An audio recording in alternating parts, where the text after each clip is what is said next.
May I come in, sir? Yes, please come. Good afternoon, sir. Good afternoon, ma'am. Please have a seat. Thank you, sir. You are Mr. Shubham Shukla, right? Yes, sir. So you can remove your mask, Shubham. Thank you, sir. Shubham, we have your DEF and we have gone through that. Yes, sir. But I would like you to speak something about yourself so that we might get some points on which you want to discuss with us. So my name is Shubham Shukla.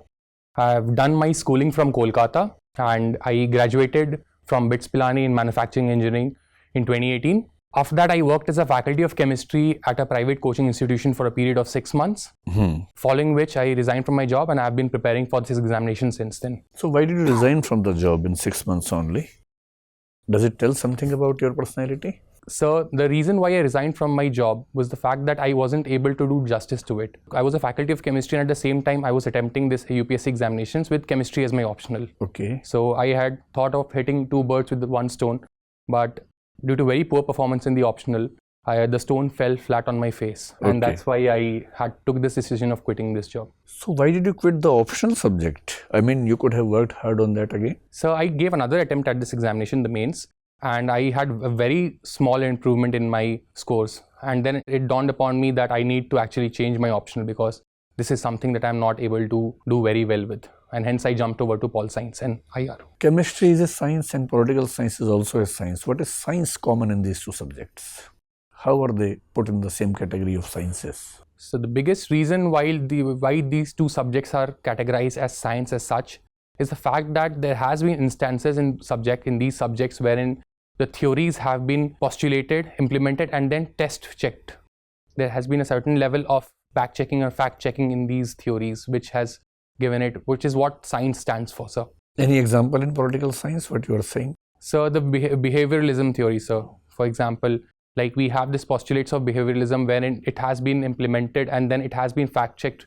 And to a very fair extent, the human psychology and the role of psychology in political behavior or behavior of political agents, this has been I think verified. behavioralism is at the most 2% part of your syllabus, and that is the only approach in political science which works on the basis of observation and test, etc. Yes, sir. Which you believe is the basic reason of making a subject science. Yes, sir. In any other philosophy or ideology in political science, we don't see this method. So why should we treat political science to be a science, except in the case of behavioralism?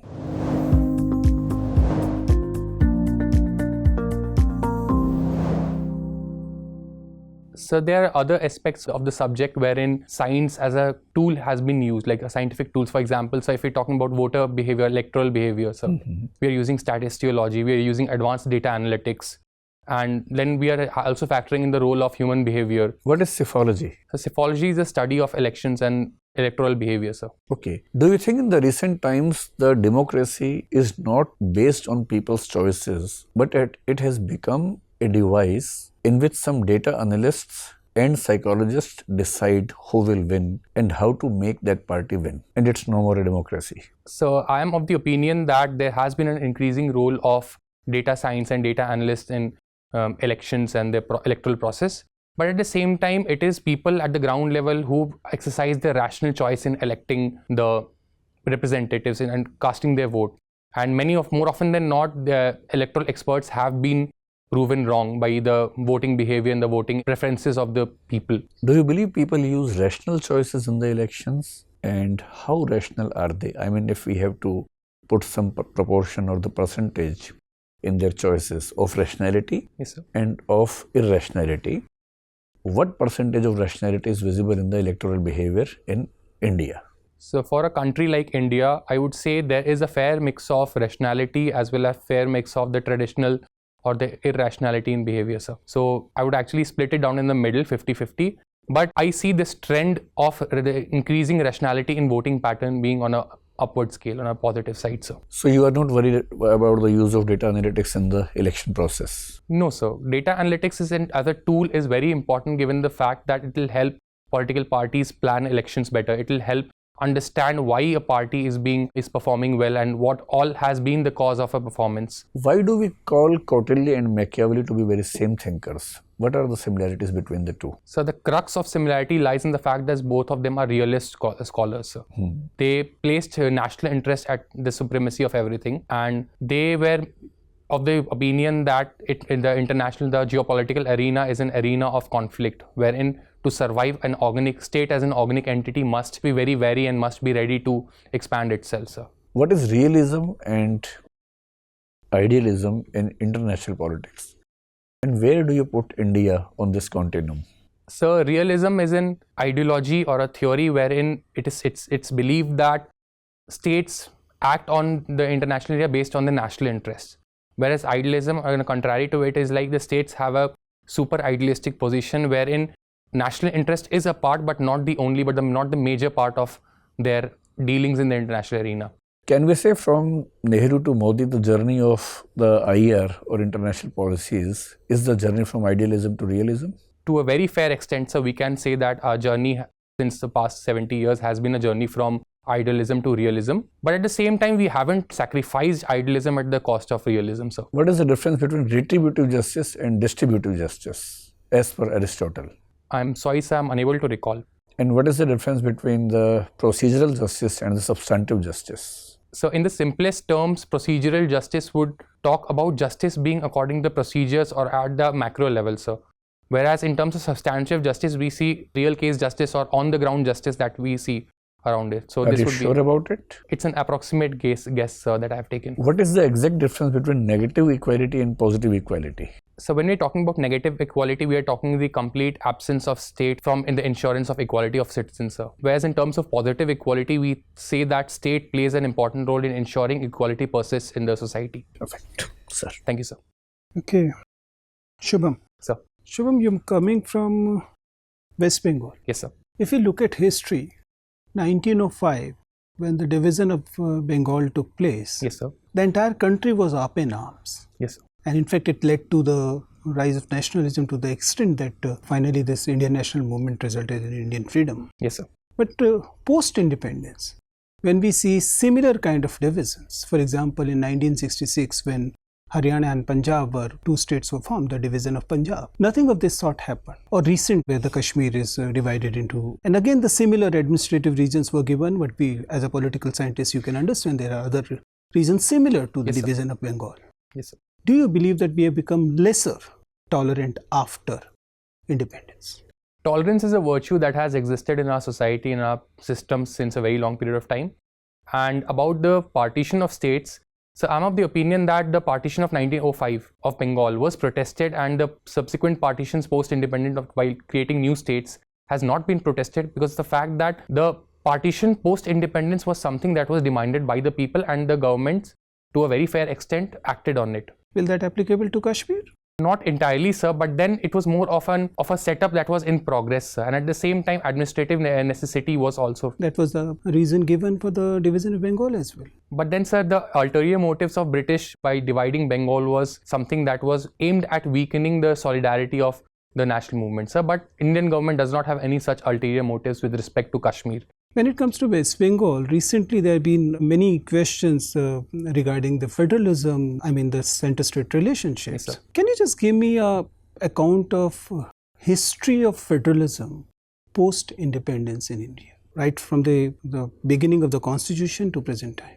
Do you believe, where are we heading? So for the first 2 decades post-independence, there was this system called the Congress system of government, wherein the Congress was dominant at state and center level. So it was a very smooth, frictionless system of federalism. After that, the emergence of state parties and the weakening of Congress happened, and gradually the focus began shifting towards more on the state side, sir. So the federalism since then has undergone a change of character, sir. And at times, whenever there has been a coalition party government at the center, there has been a very fair stress on the aspirations of regional parties, and the federal character has outshone very brightly. But since the 2014, there has been a resurgence of one party majority system at the center. The present government, and under the present government, sir, we see certain places federal principles are trying to regain their prominences, whereas at certain places the center has adopted a more unitary stand on things. So this is the future, and in future, sir, it will depend upon the direction the Indian polity takes. Like, we can head towards cooperative federalism, we can head towards competitive federalism, and heaven forbid, we can also head towards frictional federalism, sir. You mentioned that you have done manufacturing engineering. Yes, sir. You took 5 years in doing so. It's a 4-year course. Why? So I took 2013 as a drop year, sir. So you've been a victim as well as a player in the coaching industry, right?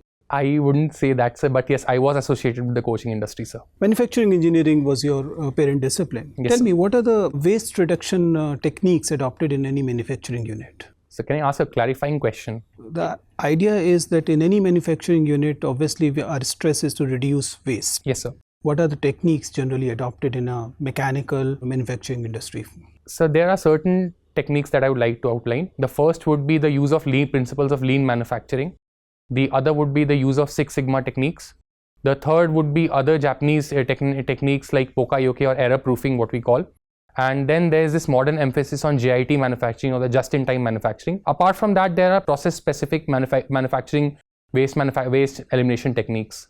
You've also mentioned that you have been publishing papers in research papers in journals. Yes, I have published a paper, sir. Okay, tell me, what is a MLA method of citation? Have you heard of it? No, sir. Which methods of citation you used? So I'm unable to recall the method of citation. What is the impact factor when it comes to research journals? I'm unable to recall, sir. What is peer reviewing when it comes to research journals? So I have a very vague idea about it, if I'm allowed by the panel to make a guess on it. So peer review is like, it's an esteemed panel which reviews a research paper that has been presented to a forum, sir.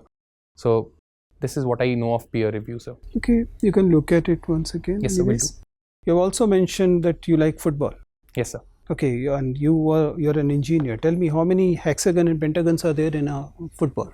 A standard number 5 football that is used in India has 8 hexagons and 12 pentagons, sir. Why is it so?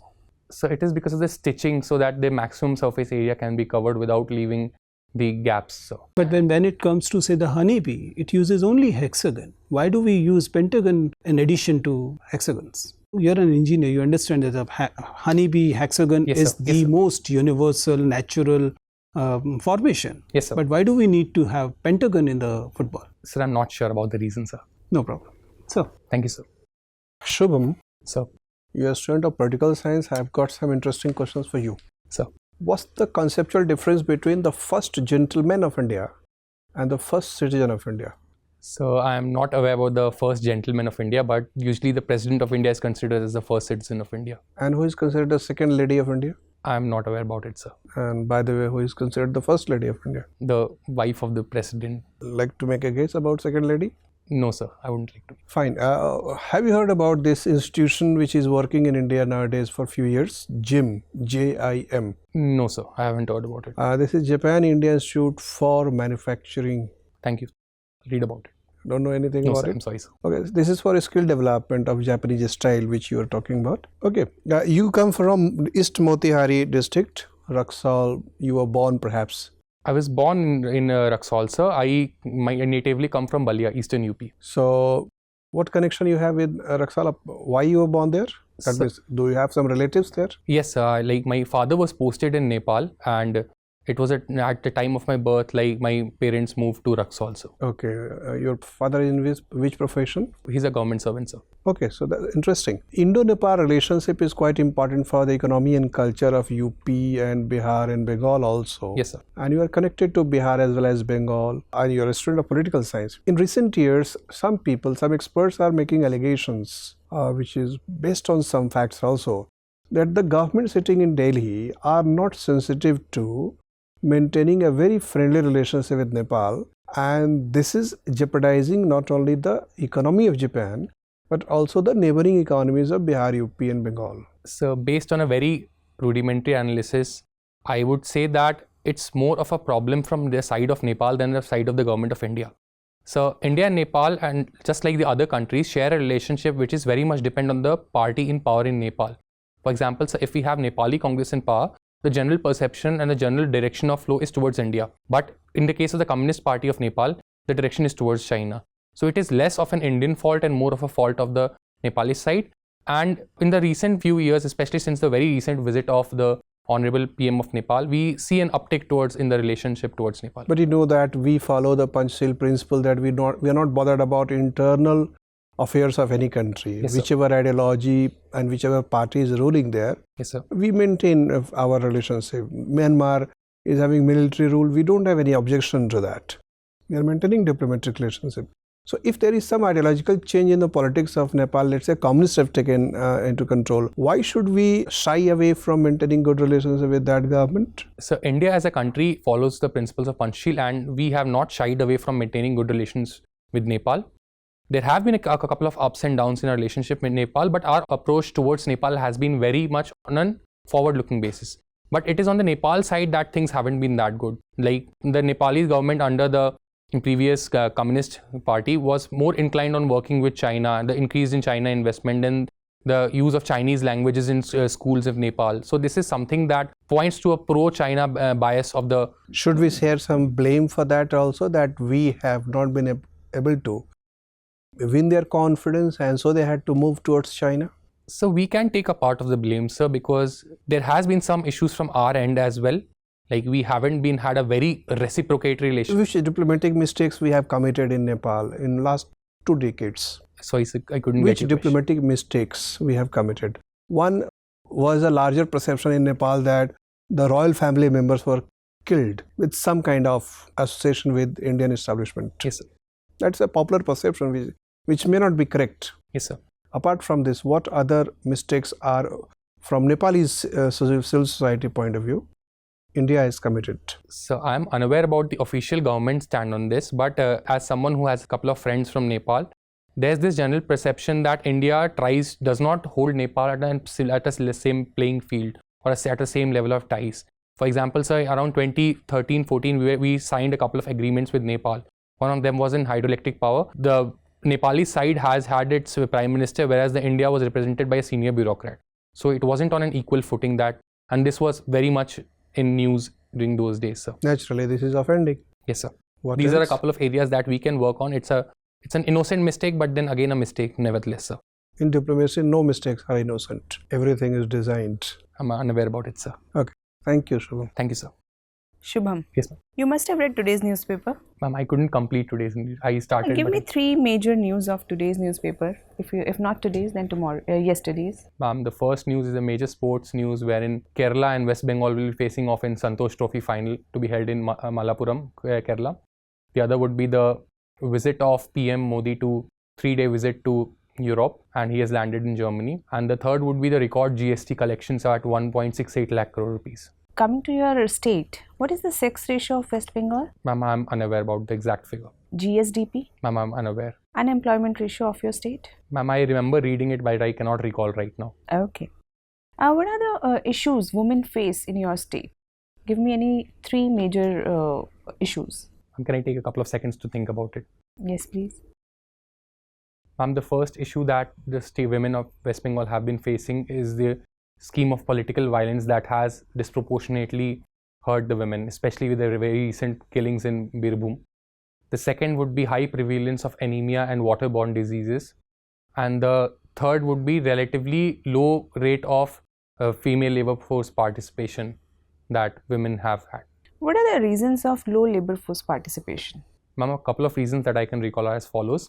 First is the feminization of agriculture, wherein the males have actually migrated to Kolkata from the inner districts and women are behind to look after the farms and fields. Will it not increase the labor force participation of women? Ma'am, but the manufacturing industries or the job creation in the urban cities like Kolkata is actually has a greater multiplier effect. So that probably is a reason. And the high rate of school enrollment ratio of women in Bengal, like I'm unable to recall the exact figure, but it's above the national average. So women in Bengal are highly towards the educational sector. Okay. And large number of women in West Bengal are into the care economy. So as homemakers or as maids, and even have migrated to other states as well. So this is another important issue that the women have been facing. Tell me, what is heat wave? You must have read it in newspapers. Yes, ma'am. Ma'am, a heat wave is an atmospheric condition wherein the temperatures are constantly above a given specified temperature for a couple of days. I cannot recall the exact temperature in the number of days. So you don't know the criteria exactly. I'm sorry, ma'am, I'm unable to recall. Is it related to climate change? Ma'am, to a very fair extent, heat waves are related to climate change, although the phenomena of heat waves are not very new to India, but the intensity has increased over the past couple of years. How? Give me some interlinkage. Ma'am, the warmer summers that have actually been brought about by the climate change. And it's about urban infrastructure planning as well. The concrete jungles are like spawning up in place of like the previous wetlands. Especially this is a problem for Kolkata. And these two are the major reasons. And vehicular pollution is something that has also led to an increase in the average temperatures and created heat wave like conditions. As a student of political science, Yes, ma'am. tell me which political thought or thinker should we adopt in our polity, economy, society and IR? So you can take different scholars. Ma'am, can I get a couple of seconds to think about Yes, this? please. In the political front, I think Gandhiji as a political scholar would be someone that I would Just give suggest. me names. Just give me names. And in the economic front, I would say again Gandhiji, because we are looking at village level self-sufficiency. At the IR arena, following Chanakya is one aspect that I would focus on. And the fourth one was on society, right? Ma'am, I'm unable to recall anyone on society, but then we can focus on Amartya Sen as a social liberal. His principles on creating capabilities is one area that we can focus on. Okay. Thank you, Shubham. Thank you, ma'am. Shubham, Ma'am. you're from Bengal, Yes, ma'am. and of late the jute industry of Bengal had been reeling under crisis. Yes, ma'am. Can you tell me some of the reasons what is happening over there? Ma'am, the crisis of the jute industry can be linked to two factors, internal and external. If you're talking about the internal factors, we have seen the production level, the rate of rise of production level and the rise of market prices of jute is not synonymous with the rise and with respect to other commodities. What is the price of raw jute fixed by the government? Ma'am, if I can recall, it is around 6,500 per. And at what price it is being sold? Ma'am, I'm unable to recall this one. Okay, we'll continue with your And the other problem would be the migration from a jute to other based synthetic fibers, which has actually reduced the demand of jute. And then international factor would be the jute industry in Bangladesh is performing very well, and Bangladesh has actually integrated jute into its textile supply chain. So this is something that is adversely affecting the jute growers of West Bengal. In fact, I was about to ask you that despite being the largest producer of raw jute, India exports only 7% of it, while Bangladesh exports 75% of the entire jute in the international markets. Yes, ma'am. What are the certain things which India is lacking, apart from the ones you have already stated? The biggest lacking that I would say is the supply chain resilience about the jute and integration to the supply chain. The second would be there is very low domestic demand of jute, and I'm talking about the export. yes, ma'am, and this has not been able to transfer itself to the exports as well, despite the fact that we are having a low demand. And the fact that we have focused on synthetic fibers by ignoring jute at the same time. Does it have anything to do with the quality of the jute itself that's being grown in India? Ma'am, I'm not sure about the quality, so I did not. Can you tell me what is vaccine mandate, if you have heard this term? No, ma'am, I haven't heard this term. Okay, in certain states, the welfare benefits of people who are unvaccinated from COVID vaccines are being withdrawn by the state governments, and Supreme Court has recently brought up this issue. Don't you think that what states are doing is actually an infringement of right to life and bodily autonomy by forcing people to get vaccinated? Otherwise, the welfare benefits would be withdrawn. Ma'am, in one aspect of things, we can definitely say that the dictum by the state violates the bodily autonomy of people. But at the same time, people must come to a realization that it is for their greater good and the greater good of the society in large.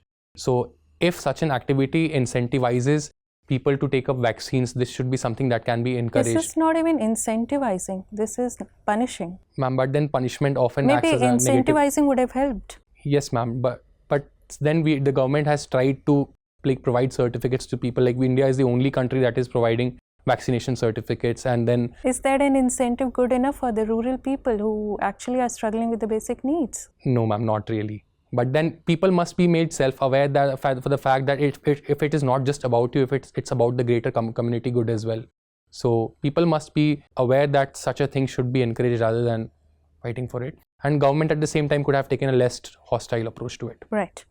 Can you tell me, in Andaman and Nicobar, we do find both the mangroves and the coral reefs. Yes, ma'am. While mangroves are present in Bengal, but not the coral reefs. What is the reason, if you can analyze? Ma'am, there's one reason that comes into my mind. Bengal, the deltaic regions of Bengal bring in fresh water and sediments, and there is continuous turbulence due to the influx of sediments from the rivers. This is something that the corals do not enjoy, like thriving in. So this is why mangroves are present, but the corals aren't. Can you give me the morphology of corals, morphology and the anatomy, like what is constituted in a coral when we talk about it? Ma'am, corals, the system consists of the polyps and the algae system, the zooxanthellae algae.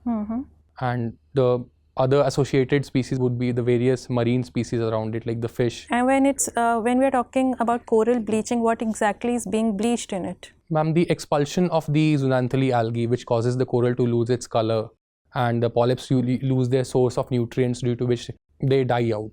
Okay, my last question to you: have you heard about the Gagan and Navik of India? Yes, ma'am, I have a very basic understanding of it. Can you tell me the difference between the two? Ma'am, Navik is a system of Indian constellation. It has, if I'm not wrong, 7 satellites that aid in geolocation, whereas the Gagan uses the GPS. It's a GPS augmented system. Right, and the users also differ? Who are, the Gagan is being used by whom and Navik being used by whom? Ma'am, very recently a major airline operator used Gagan for landing, and Navik is used for remote sensing and resource monitoring. Crop monitoring would be an area. Okay, that was good. Thanks. Thank you. Shubham, what is the meaning of Shubham? So Shubham means auspicious, and it is also one of the 1,000 names of Lord Shiva. Okay. In philosophy, we treat Shubh as good.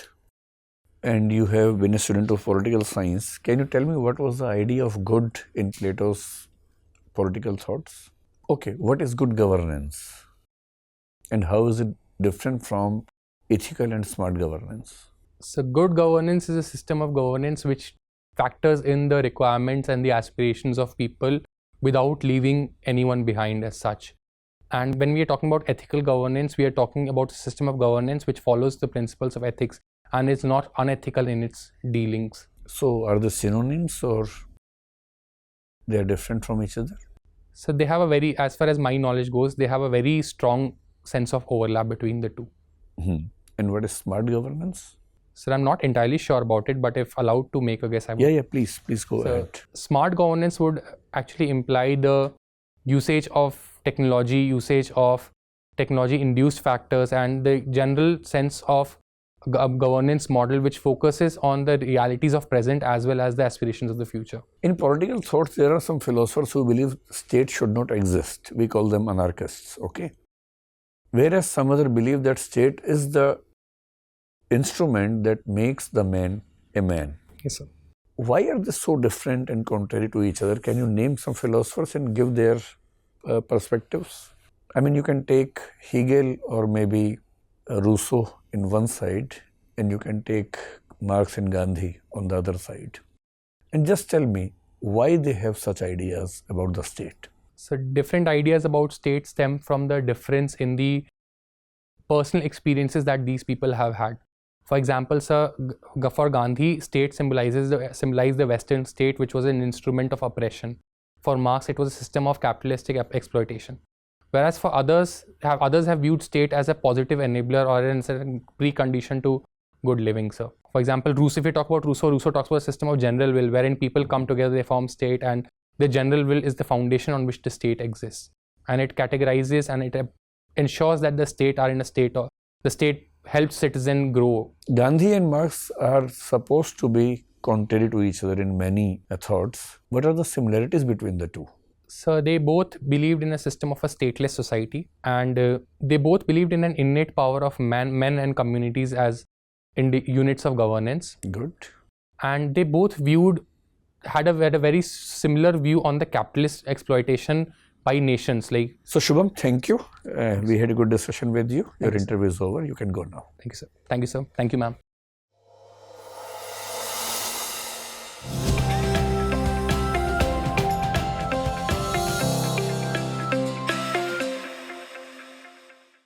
Come in, sir. Yes.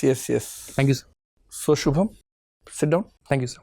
Did you enjoy the interview? Yes, sir. Great. And this is your first interview for the UPSC? Yes, sir. And how many marks do you think you require to be an IAS officer in the interview? Sir, I'm confident that I've had a good mains, and I think if I'm scoring around 180, 190, I think I can be somewhere in a good range, sir. Somewhere? What is somewhere in the IAS? So I'm not really sure about the marking system and everything, sir. Okay. So, any reflections on the interview from your side? Any assessment? Yes, sir. When I started off, I think I was fast at a couple of places. I was speaking very fast. And at some places, I think I concised my answer to a very fair extent, but at some places I was going overboard with it. And I somehow couldn't answer questions wherein factual data was thrown at me. Yes. That was not thrown at you. Sorry, I'm very sorry. That was just asked from you. Yes, sorry, sir. That is one time. And overall, I think I had a good experience, sir. The interviews was very good, and all the board members are generally of the view that you are going to make it this time comfortably. Thank you, sir. Just few suggestions and few things to admire. Your knowledge in science tech and the basics of everything like economics and current affairs, you are very good. Your analysis is very good. Your way of speaking, your language especially is very good. Far ahead than your competitors. Now, as far as the suggestions are concerned, number one, first of all, either you have to change your shoes or you have to polish them. Yes, we'll do. Secondly, your tie is not very good. First of all, it's very broad. Secondly, had it been in a contrast from your shirt, it would have made you look better. So, change the tie, and maybe you can have a black, maroon, blue maroon combination. I have a black tie, sir. I'll use that. I mean, not plain black, it should have some black, spotted system. black, so it's like black. Yeah, that should spots. be good. That should be good on this dress. Okay, sir. You are trying to have simultaneous eye contact with all the members in the beginning part of the interview. Yes, sir. Don't try that. So when you are speaking to someone, just speak to that person. Don't try to have a simultaneous eye contact with all the members. Sometimes it comes naturally, it's fine, but don't try for that. Okay, sir. Okay, it makes the process very artificial. It makes your communication very artificial, and you are not able to focus on the answers, on the questions, but you are focusing on the entire panel. Even the panel doesn't want you to do that. Yes, sir. Okay. Secondly, come directly to the point, as I want to tell you, and you have already mentioned this, that you are not coming to the point directly in some of the answers. You have to read much about your DAF. Sometimes we found you bluffing on some things, especially when the facts were needed.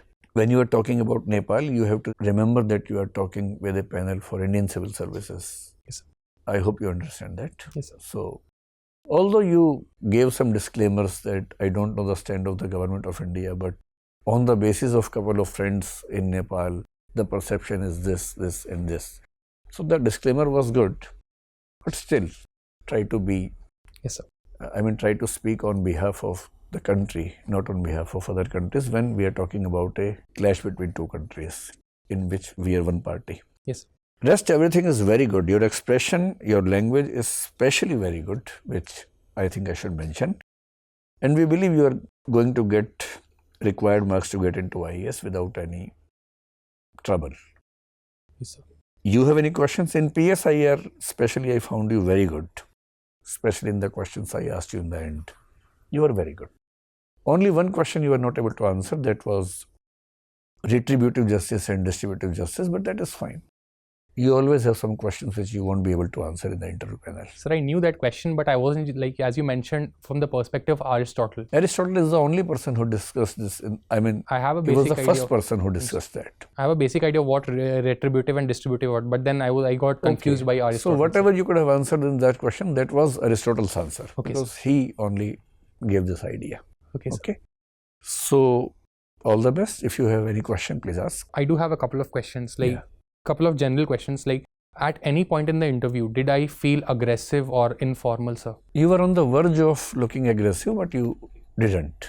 Okay, sir. You are fine. Second question, from ma'am asked a couple of questions on statistics, which I had prepared, but I couldn't recall. So there were 3 or 4 questions online when I had to say I cannot recall. So doesn't make much difference. Yes, sir. But maybe it will give you 2-3 more marks if you remember them. So why not to remember the facts? Will do, sir.